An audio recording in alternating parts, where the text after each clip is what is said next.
அக்கா, அந்த டிரைவர் மாப்ள என்ன பண்ணிருக்கான் தெரியுமா? ஏன் என்ன பண்ணாரு? ராத்திரி நவீனை இழுத்துட்டு போய் போலீஸ் ஸ்டேஷன்ல ஒப்படைச்சல. ஆமா, அவனை ஜாமீன்ல வெளியில கூட்டிட்டு வந்திருக்கான்.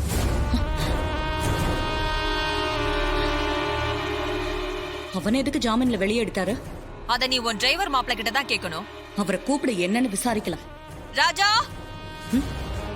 டிரைவர் மாப்ள, உங்க அத்தை கூப்பிடுறாங்க, கீழே வரீங்களா?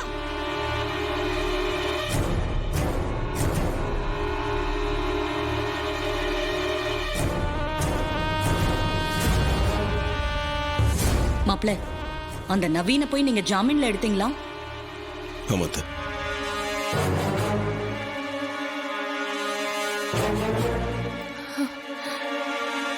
அவன் எவ்வளவு பெரிய அயோக்கியத்தனம் பண்ணிருக்கான். அவனை போய் நீங்க எதுக்கு ஜாமீன்ல எடுத்தீங்க? நைட் டைம்ல திருட்டுத்தனமா சுவரேறி குதிச்சு நம்ம துர்காவை பார்க்க வந்திருக்கான். அவனை எல்லாம் மன்னிக்கவே கூடாது. நல்லா சொல்லுக்கா. இந்த மாதிரி அயோக்கியத்தனம் பண்றவனை சும்மா விடக்கூடாதுன்னு தான் நான் போய் போலீஸ் ஸ்டேஷன்ல ஒப்படைச்சிட்டு வந்தேன். இவன் கொஞ்ச நேரத்துல அவனை வெளியில கொண்டு வந்துட்டான். இவன் மனசுல என்ன நினைச்சிட்டு இருக்கான்? ஏன் மாப்பிள்ள இப்படி பண்ணீங்க? நீங்க எப்பவுமே சரியா தானே நடந்துப்பீங்க, இப்பயே இப்படி பண்ணீங்க? இல்லத்தா, நான் நல்லா யோசிச்சுதான் அவனை ஜாமீன்ல எடுத்துட்டு வந்தேன். எல்லாத்துக்கும் காரணம் இருக்கு. என்னடா, என்ன பெரிய காரணம்? நீங்க நிதானமா யோசிச்சு பாருங்க. துர்காக்கு இப்பதான் மாப்பிள்ள பார்த்திருக்கு. அந்த நவீன் மேல இப்ப போய் போலீஸ்ல கம்ப்ளைண்ட் கொடுத்தா நாளைக்கு இதனால துர்கா லைஃப் தான் ஸ்பாயில் ஆகும்.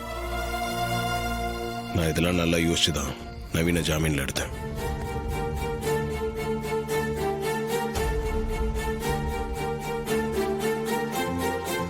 ஆமா ஈஸ்வரி, மாப்பிள்ள செஞ்சது சரிதான். அவர் துர்கா வாழ்க்கையை யோசிச்சுதான் எல்லாத்தையும் செஞ்சிருக்காரு. அந்த நவீன் உள்ள இருந்தான்னா நம்ம துர்காவுக்கு தான் கெட்ட பேரு.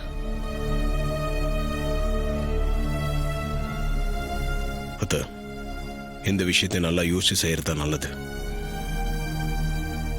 துர்காவோட ஃபியூச்சருக்கு எது நல்லதுன்னு யோசிச்சு தான் செஞ்சேன். கரெக்ட் மாப்ள, நீங்க எல்லாத்தையும் சரியா தான் செஞ்சிருக்கீங்க. நான் தான் அவசரப்பட்டு இவ பேச்சு கேட்டு டென்ஷன் ஆயிட்டேன். நீங்க வயசுல சின்னவரா இருந்தாலும் நல்லா யோசிச்சு துர்காவோட வாழ்க்கையை காப்பாத்திருக்கீங்க. அக்கா, என்ன திடீர்னு இப்படி பேசுற? அப்ப அந்த நவீன் பண்ணது சரிங்கறியா? இவன் உன்னை கன்ஃபியூஸ் பண்றாங்கா. ஏய், வாய் மூடு. நீதான் எதையோ பேசி என்னையும் குழப்பி விட்ட.